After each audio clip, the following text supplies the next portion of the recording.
But, mental toughness is not, it doesn't just mean playing well when the chips are down. Mental toughness means facing things that you can't do again and again and again and doing them. Welcome to the Career Brand Story podcast, where we talk about your career, your brand, and your story. I'm Jeremy Tudor, career strategist, brand marketer, and storyteller that created the Career Brand Story method that has helped thousands of job seekers craft their career brand story for today's job market and land their dream job. Today, we're talking about taking personal inventory. Taking personal inventory means reflecting inwardly about what makes you, you. And if you're going to be the main character of your story, you need to understand how to do things and why you do those things. Maybe you've been asking yourself these questions this year. What's my purpose? Am I in the right career? What should I change about myself? Will I find the right relationship? If you find yourself stuck in the mundane routines of life, if you're feeling unrest but can't put your finger on it, you're not alone. We can explore possibilities for ourselves by taking personal inventory. I'm really excited to introduce to you our guest today, Matt Munich. Matt is a lifelong competitor and student of sport. After a junior career playing in local and national squash tournaments, he played his college squash at Cornell University, where he earned such honors as Most Valuable Player, the Sportsmanship Award, and captaincy. After college, while serving as a club professional, Matt continued to compete individually, winning local tournaments, state championships, and playing several times at the top level of amateur squash, the SL Green Championships, the Squash United States Open, and Matt's competitive highlights include winning the 5.5 level national championship, representing the United States internationally in the 1997 Maccabea Games. Today, Matt is a psychotherapist in private practice. He is also the founder and sport psychology expert at Altius Performance Works, which is helping athletes and performers of all stripes master the obstacles of peak performance. Using a host of strategies from behavioral to cognitive to expressive, Matt helps performers become their absolute best, both internally and externally. Working in collaboration with the athlete and their whole system, Matt sparks the fire of transformation, connecting performers with the joy of their endeavor and the power of self-knowledge. As always, we also have Jeb Graff, our commercial photographer, creative consultant, and podcast producer. And so it's really great to have both of you guys here today and join us. So welcome. Thanks. It's great to be here. As always, it's great to be here. Well, Matt, Jeb, and I, and really the entire Career Brand Story team, we've been actually had the opportunity to work with you as you are launching the Altius brand out there. And it's been a really awesome journey so far to be able to get to know you and the work that you're doing and the passion that you have in helping athletes. I have to say, just a side note to this, to my listeners, those who know me well know that I am the least sports guy that there is. So Matt has actually offered to teach me squash. I plan to take him up on this. And then I plan to be beat very sorely after that whole experience. But I have no idea what squash means or how you do it. I've done enough research to know you get into a box with a fastball going somewhere, and that seems dangerous to me. So it's been great to learn all these different things around, what athletes really need. And helping them to perform better and just understanding what you actually do around their cognitive behaviors and the sport. As we have met and have talked, so much of that I see translates just to life, which I think is a really interesting part to everything that you do. I wanted you to start maybe telling us a little bit of your personal story of why you even have a passion of helping athletes. Yeah, I mean, I think most people's career passions have a lot to do with who they are and what happened to them in their life. I will say some of my most painful memories involve my junior squash. thinking that I was okay, well enough to go to tournaments, having my dad take me to junior tournaments, having versions of panic attacks or completely melting down, losing to kids I probably should be, having absolutely no sense of what was happening to me. My dad and I would drive home in absolute silence. I think he didn't know what to do. I didn't really have a coach at that time, so I really had no answers. I'm sure I made all sorts of conclusions about myself, like I'm a loser, or this will never happen to me. I was lucky enough to go to Cornell, as you mentioned in the beginning, and I ran into my coach, and I had never had a coach. And not only was this guy a coach, he was somewhat of a legend in the game. And he was one of these guys that you're just lucky to meet once in your life. I mean, he was incredibly charismatic, and I've never seen anybody who loved competition more than this guy. I mean, he would make little games in the van rides just to see who would win. And there was something about being around that energy, about like, it's just so much fun, that took the winning or losing off of it. And there was literally a light switch that went on in me, that it was okay to win. And I, as you mentioned, I did a lot of winning, and that was really great. It was also great to lose and have it not matter. Have him laugh just the same, have him laugh that wasn't that awesome. The second part of it is that when I was in graduate school, after I left college, squash in this country changed and we adopted the international game, and the ball was a lot slower. And it meant that physically you needed to do a lot more work. The ball wasn't going to bounce so much that it came around to you, and the court was bigger. And the first time I played a serious match in that game, I was so out of shape that I literally thought I was going to die. I remember coming out of the court and talking to the person that I was speaking to in between games, and I said, I cannot go back in there. I can't breathe. And it wasn't a panic attack or anything. It was just simply I was not in the kind of shape that I needed to be. And I said to myself, after, of course, losing that match, that will never happen again. And I put myself on a program of getting in crazy shape. I worked out with weights. I did a lot of road work. I did a lot of court sprints, and I did a lot of winning. And I felt, I think for one of the first times in my life, very confident. And so those two stories of transformation really bring me to Altius, that, it can happen. That is to say, if it can happen for me, it can happen for anybody. So. Yeah. So just so that our listeners really understand what it is that you do, can you walk us through what it looks like when you're helping a typical athlete?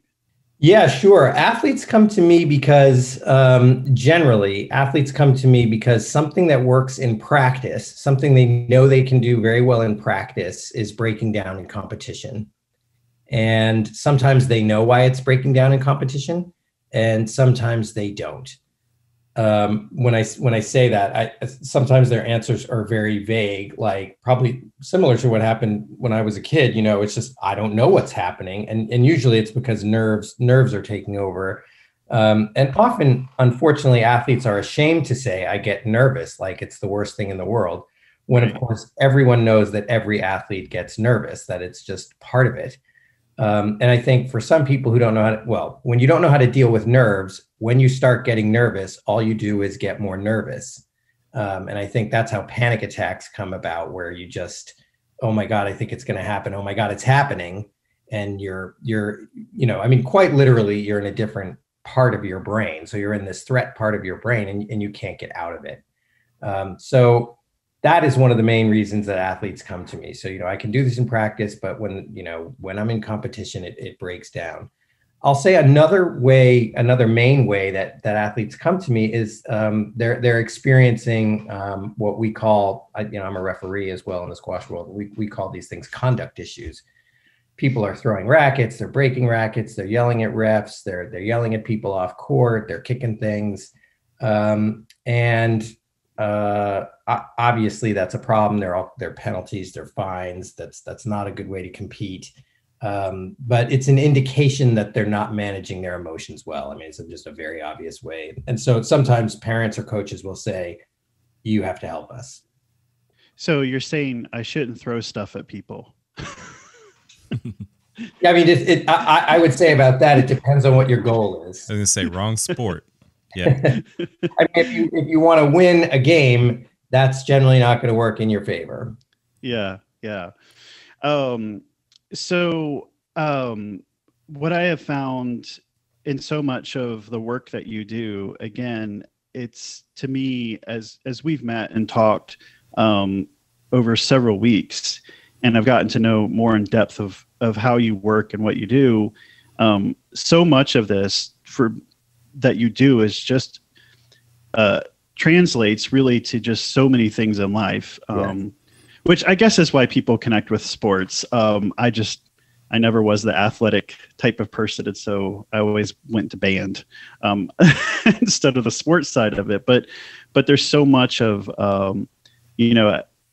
of what you just said, of like people not even understanding why they're responding the way they're responding in any situation, and being able to figure that out and ask those questions, which is why I think that kind of starting with kind of a personal inventory assessment, kind of where you are today, is important. You do inventory assessment with your athletes. Where does that begin, and what does that look like? I'll first say that assessment, which is where kind of all treatment, all psychotherapy begins, and where my work begins, the most important aspect of it, well, maybe the most important aspect of assessment is that people all of a sudden know they're walking from it marks the transition from a product-oriented, goal-oriented product to a process-oriented, process-driven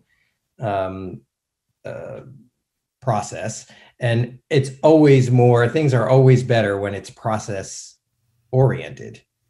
And so when you all of a sudden start asking questions that haven't been asked, or asking them in a kind of depth that haven't been asked, people all of a sudden go, oh, wow, I need to get a whole lot deeper and closer to this problem, and to develop a whole new set of skills, rather than just looking at the finish line and say, trying harder. Or, as I did as a kid, making conclusions about yourself based on the result. So the main thing there is that we all of a sudden walk through this wall where all we're doing is talking about process. So I think when we say the word assessment, as I'm thinking about this out loud right now, some people are immediately going to go right towards like a formal like test, right, that you take and everything. Yeah. I offer those in my own, company. We do DISC here. We do emotional intelligence testing, and those kind of things. But then there also is just, I think, an assessment of just, so there's formal and informal assessments is what I'm trying to get at, I guess. Yeah. And so why is personal like inventory and assessment important to all of this? And then how do you begin with that? Do you go out and take a formal assessment? Do you do this informally? I think people probably get scared of even the word assessment. Really? Yeah. I'm laughing because I get excited about it, because I wish there were many more tools that I use, because on the psychology side, there's an outcome measure for absolutely everything. Right. On my side, there's two things. Just on the why. So I said about the why, this transition to being process oriented. It's also because people are not generally, sometimes people are very good at knowing themselves. They say that thing about the pain scale on a 0 to 10. That's a completely subjective measure. People say that ends up being very accurate. My ankle hurts at a 7 or something like that. But in areas that feel very public or feel very somehow very personal, people are not very good self-assessors. So assessment is important to say, like, well, tell me about your forehand. How often do you make unforced errors on your forehand, say for a tennis player, a squash player, or for people who have, games that have forehands? And they'll say, that almost never happens. Maybe also how many times out of 10? Maybe 2. And then if you assess it, it's like, okay, well, let's count. Let's sit down and watch a match. And just you just tick off, we'll sit together, we'll have clipboards, and we'll tick off every time we see an unforced error. And it turns out that it's 6 out of 10. That's an incredibly important disparity. Right. And it's not a shaming one. It is if you choose to be shamed by it, but it's like, wow, that's a big difference. That's something I should look at. So those are that's also how I do it. I ask subjective measures, and then I'll say, okay, next time you do your sport or next time you're practicing this, have someone clicking it off in whatever we're looking for. Also, we have outside observers. So the athlete will say, this is what happens, and then you ask the coach. Or you get this great thing that happens like, well, my coach says blah, blah, blah, but I don't think so. So that's great discrepancy. Like what's going on there? And actually, rather than having this be something we don't talk about, let's really talk about that. Let's find that out, that discrepancy, even to have that discrepancy like lingering there, that's not a good one.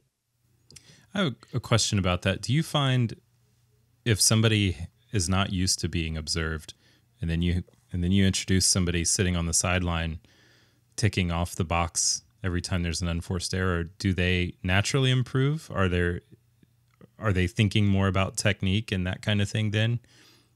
Or are they still having about the same amount of unforced errors?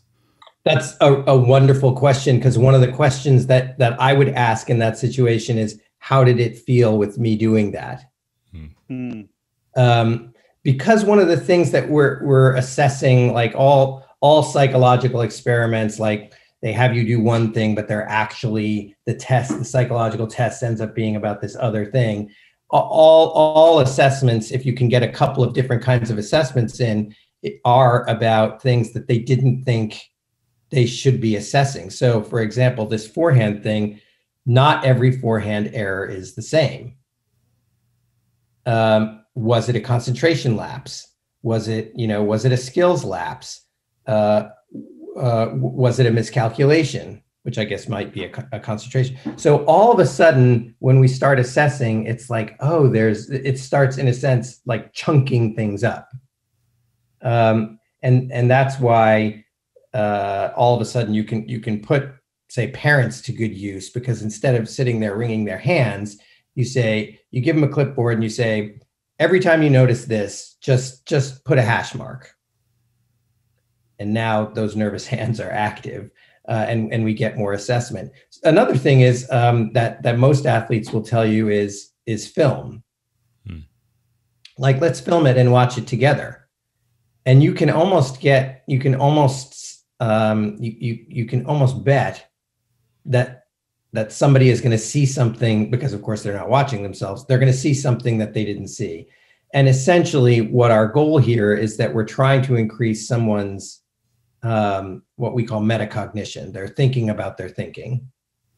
So the example you gave, right, was around form and technique. So what happens when it's an emotional component? Like they lose their temper. Are you able to assess and figure out like where that happens or how that happens? That's actually one of the main things that I do. And that is a wonderful thing to try to assess. It's a wonderful thing to get more accurate on. for one, it's good to know how aware someone is of their. We're also trying to increase. We're not just trying to increase their awareness of their thinking, we're trying to get them to increase their awareness of their emotion, of what's happening in their emotions. So a lot of times, people will have an emotional reaction, and if you're, say, taping the match or taping something like that, they'll have it, but the problem started a long time ago. And if you're watching the whole thing, I usually say something like, it happened in the prior game and it was still going on. And that's a tough sell. That usually that takes a while, because people all of a sudden don't want to know that they're that out of control, or that they don't know themselves that well. Right. I mean, it takes a lot of vulnerability. It takes a lot of vulnerability, but it also takes, from the point of view of assessment, it takes I think it helps that I did that that I was there, that I know what it feels like to have your emotions start elevating. I know what it's like to blow up over a point, but have that blow up not be about that point. Right. So there's this thing called, there's this idea about emotional load or stress load. I mean, I guess it's like, if I could relate it as a parent, it's like when I blow up at my kids over something, it usually has nothing to do with them. It's other stress factors that have come into play. And then you step on a Lego, right? And it triggers this emotional reaction of everything else that's been building up to that point. That's exactly right. And for me, it's not the first Lego, but it's the seventh. Right. But it would be the same. It would be the same thing. Or, of course, the day that you're wearing, the interaction you had with your partner, then the Lego. Right. But for me, I don't know, the first Lego hurts though. Those things are horrible to step on. On a pain scale, Jeremy, where would you put that? Oh, that's like a 12. 12 out of 10. Yeah, we deliberately got the big ones. We won't do the small ones for those reasons. So in sports, and if we could contribute this to life, mental toughness is one of those characteristics that can really change the game. And personal inventory assessment, right, is going to help values and attitudes and connotations and emotions. What changes for an athlete with that awareness? Well, for one, there's a great deal more authenticity of what's happening. When all of us are kind of, in a way, deluded and doing something that we're not quite aware of, and when you're assessing, you become much more aware of what it is you're actually doing. This has happened so often. It's like, my so-and-so is so good, that's my go-to, blah, blah, blah. And then we find out that it's breaking down a lot, or we find out that it's exactly the wrong thing to do then. So what sort of delusion were they under when they were thinking this other thing? So we get to a much more kind of authentic reality, which, of course, ultimately we're trying to get towards a much more authentic self. But mental toughness is not. It doesn't just mean playing well when the chips are down. Mental toughness means facing things that you can't do again and again and again and doing them. Or another way to put it would be being willing to lose again and again and again in the service of trying to get better. That's mental toughness. People also think that it's, an inborn trait, mental toughness. And, maybe some people have more kind of intestinal fortitude or something like that. But actually you can train it. And there've been a lot of studies about this. You have to get over this idea that losing, which I had to get over this, that losing is some referendum on yourself. You have to be willing to do it again and again and again and again. And so you can do that in practice. You can be up against a hard drill again and again and again. And to me, that's mental toughness, to wake up and do it again, to wake up and do it again. And that when you do that, that translates. It's not magic. It feels like magic, but it just translates. Yeah, I can do hard things, right? Even your experience of difficulty changes. Yeah. Like, I've had people say, oh my God, this drill is so hard. And then 3 months later, I love this drill. Mm-hmm. And that again is an emotional response to something. It's about kind of a fear response to losing or breaking down, to let me get in there and do that. Let me break down. Let me, pushing your breakdown point higher and higher, further and further away. So that kind of reminds me of the book, The Power of Habit. When you just talked about the fact of like doing drills and everything, and right. So if something's hard, like comfort zone, or the tendency is, well, I can't do the hard thing. So how much, what I'm trying to get at is like, so, because what you just mentioned is like someone can go and do a drill and then, wow, then they actually start to love the drill.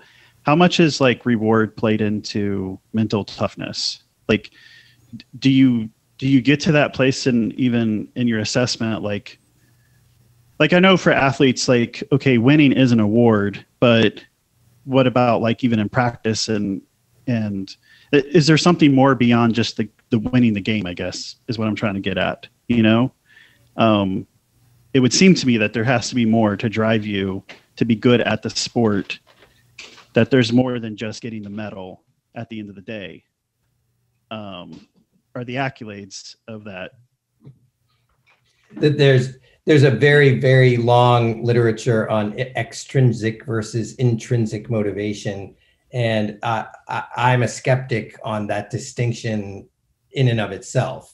Like we want people to want the trophy because it's good to be internally motivated to get the reward. But I think that's a very hard thing to find out why someone is doing something.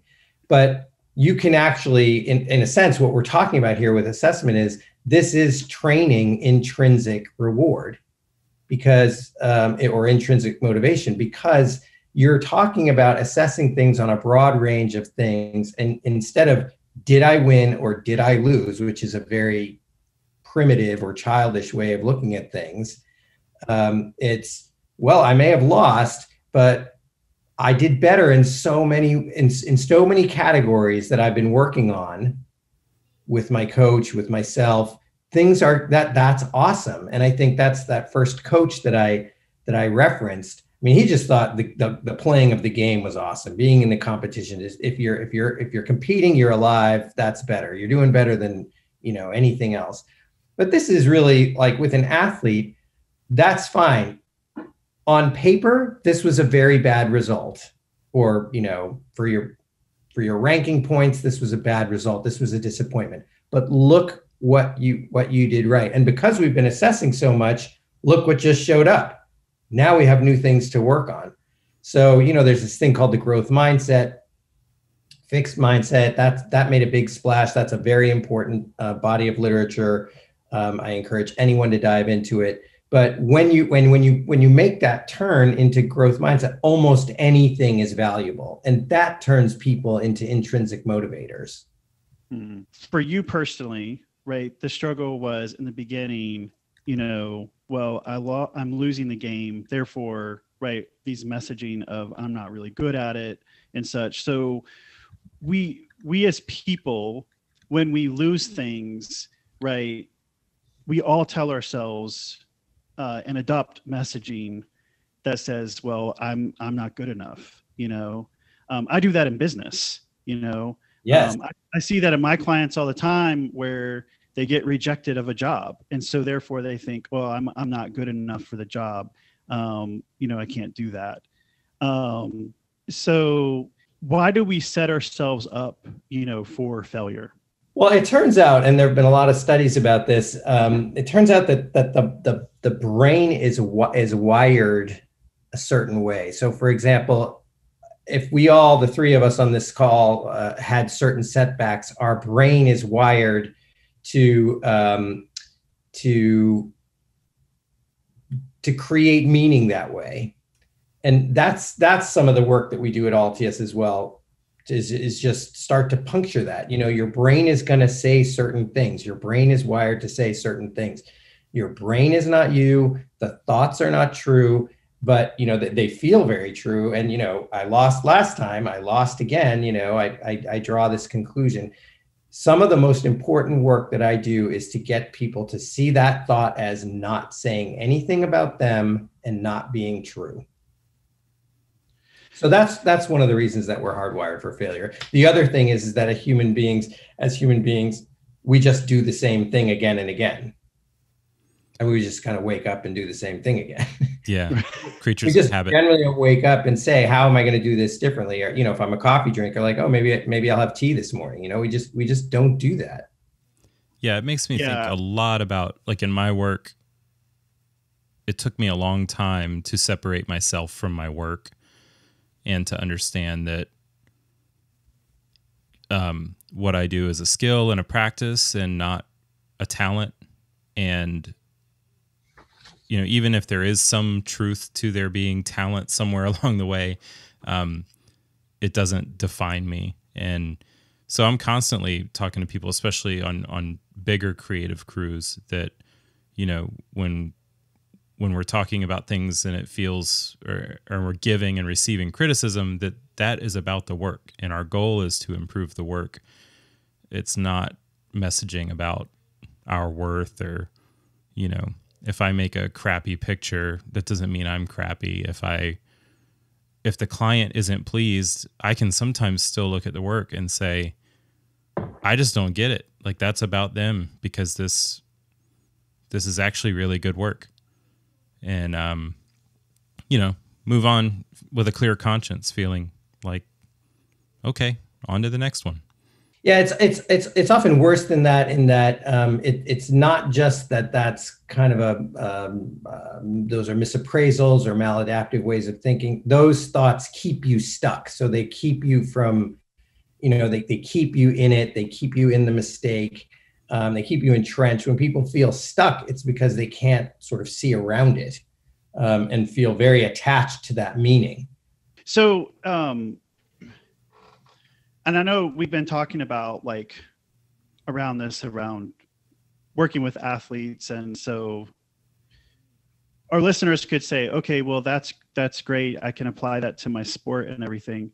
Matt, can you give us any practical ways where we could just apply that to just our regular lives, around assessment and changing our mindset?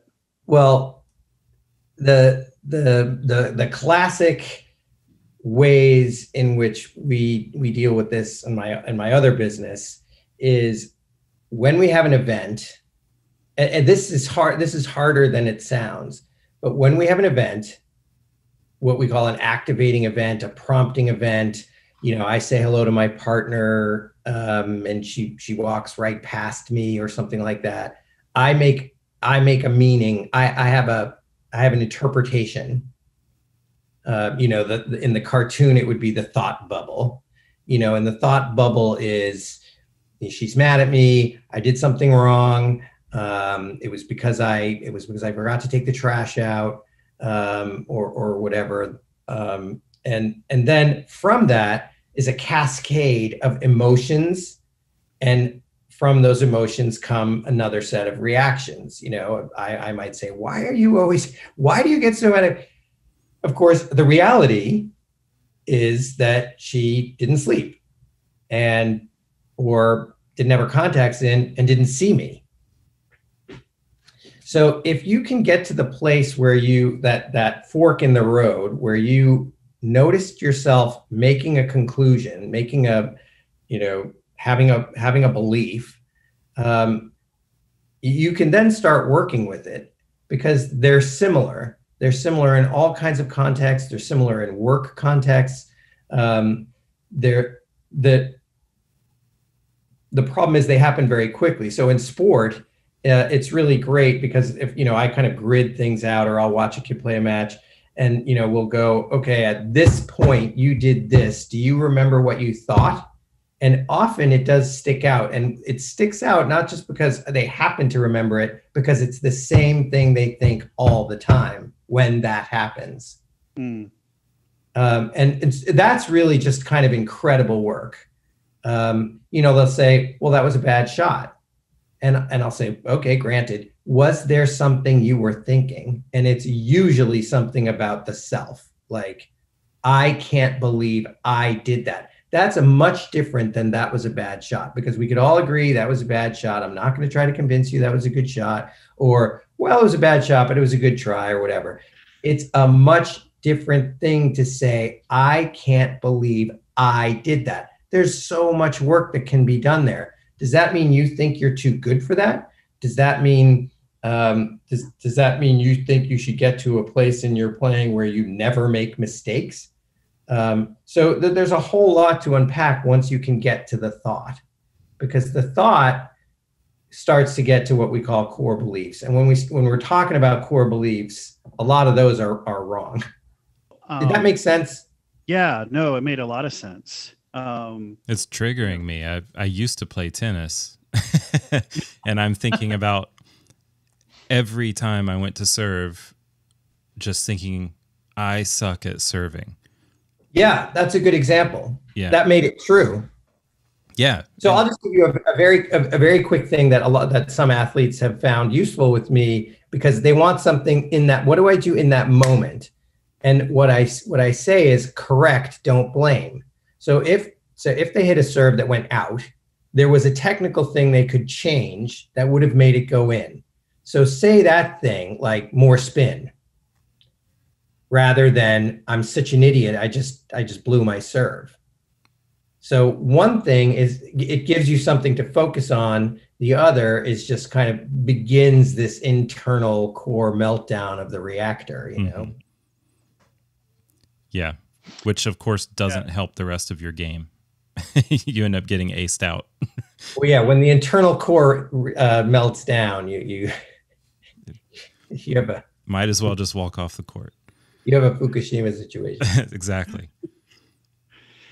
Yeah, I mean, I think on a personal level, just yesterday, I woke up and I won't say what triggered me. I know what triggered me, but something triggered me, and then that internal messaging started, right? And then it kind of carried through, and everything of that I was doing that day, right? And it changes the perspective of how I even feel about clients, or how I feel interacting with my family, or how I feel interacting with my team, right? And, you know, had I say to myself, you know, okay, why am I responding this way, you know? But instead we so easily just kind of play into the messaging. Yes. You know? And it wasn't until, and now I knew it, I had enough self-awareness to know that was what was going on. And so I gave myself a break. That's what I did. It's like, okay, you don't need to really sit here and try to accomplish anything big today. Just give yourself a break. It wasn't until later that night that I actually read something that, man, it just was like, you know, call it coincidence or divine moment, whatever. Someone had written something and it spoke exactly to my thought, and was basically like, that's the wrong thought. Right. And it was like the aha moment of like, oh, that's it. You know that, you've heard that before, you know, now change that, live into that statement versus living into the messaging. And I think that's really hard for everybody to do. Yeah. You know, I think it's incredible the work you're doing, Matt. And I can't wait to be able to see, you know, the difference that you're making in people's lives through this, and not just on the court, right, or in the sport, but for a lot of people, the sport is their life. It is a paramount piece to them, and so to be able to help them in a way that is going to translate personally in their lives and make them more whole, I think is just beautiful work that you're doing. And I look forward to joining you on the squash court and getting squashed, I guess, in that. But that's my messaging. So you get you get to work on that. I will say there's three very important things that assessment ties into that I just want to mention. The thing that you were just talking about, we have this idea of mastery. If people can't do something, I mean, people practice something to get good at something, but if people can't do something they feel badly about that they want to do, they feel badly about themselves. That seems obvious, but it means they're being mastered by it. And we have this idea, I can practice the piano and get good at it. I can practice my forehand and get good at it. But and all of that's true. The kinds of skills I'm talking about are life skills, because I'm talking about mastering your mind, I'm talking about mastering your emotions, and that has crossover outside the court. If they can do it inside the court, they can do it elsewhere. The other thing that's very good about commitment about assessment that I really want to say is assessment means nothing without a commitment to then act on the assessment. Right. And so often you have people who aren't really getting very far, and it's because, and they've done everything right. And it's because what has been missed is commitment. And commitment is just enormous. So we can go through assessment, but if someone's not willing to work on those micro pieces, exactly. And then it's not going to get better. And a lot of times with athletes, and athletes are great at this, by the way, when they see something wrong that they didn't know about, they go after it. They get committed. And so assessment can be motivational in and of itself towards commitment. 100% agree with that. I have people that go through like our talent insight assessment, don't commit to it, and then they wonder why things still aren't working out in their career. And you can kind of come back and go, well, you didn't actually do any of the work to change anything to make it better. So definitely see that. Well, Matt, listen, we ask all of our first-time guests on this podcast, and we're hoping you'll be a regular one, but we ask everyone that comes on for the first time the same question: what do you want to be when you grow up?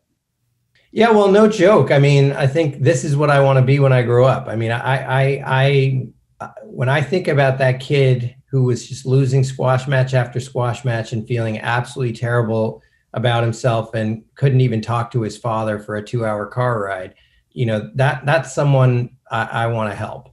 Not just that kid, but at any stage. The idea of helping people over hurdles is incredibly inspiring to me.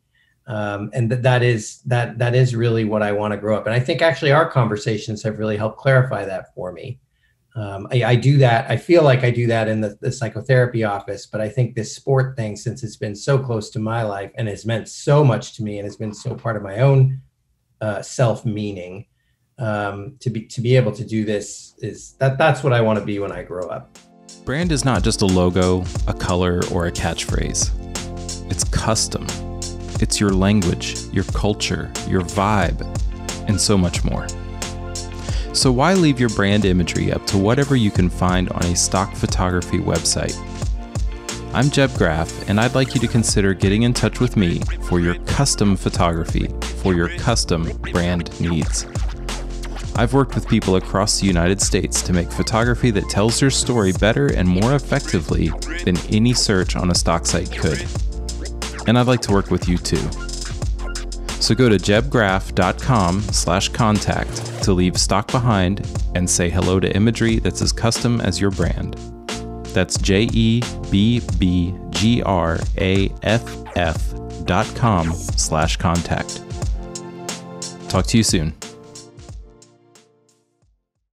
Well, thanks for listening today. You can find me on Facebook or LinkedIn. Just search for Jeremy Tudor, and on Instagram at Jeremy T. Tudor.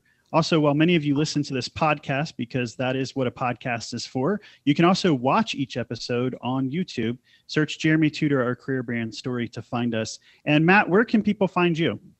Well, people can find me on Facebook at Altius Performance Works, which is the entire name of the business is Altius Performance Works. At Instagram, I'm Altius PW, and the name of the website, where there's a long blog that I've been writing since 2012, is altiusperformanceworks.com. Great, and we'll just let our listeners know that if they go to your website, they can sign up on your email subscription list and be able to receive a free PDF. I've got some great breathing exercises that people can be able to use. So I really encourage people to go to your website and get signed up on your email subscription. And Jeb, congratulations on 11 years of business, man. Oh, thank you. Yeah. That's an accomplishment. Yeah, and here I'll pat myself on the back a little more. It's 11 years in North Carolina and almost 15 years total. So it's thriving in your life and doing what you love. Yeah, sometimes I need that calendar to remind me that I am doing it. So yeah, well, I think it's really excited. Where can we follow you and continue to join on the next 11 years? The best place to find me is at my website, jebgraff.com. That's JEBBGRAFF.com. And I'm on Instagram and social media at the same handle everywhere, at jebgraff. All right. Thanks for tuning in, everyone, and keep thriving. If you're interested in advertising your business on our podcast, we advertise for local and national companies. Contact McKay at careerbrandstory.com for more information. That's MCCAY at careerbrandstory.com.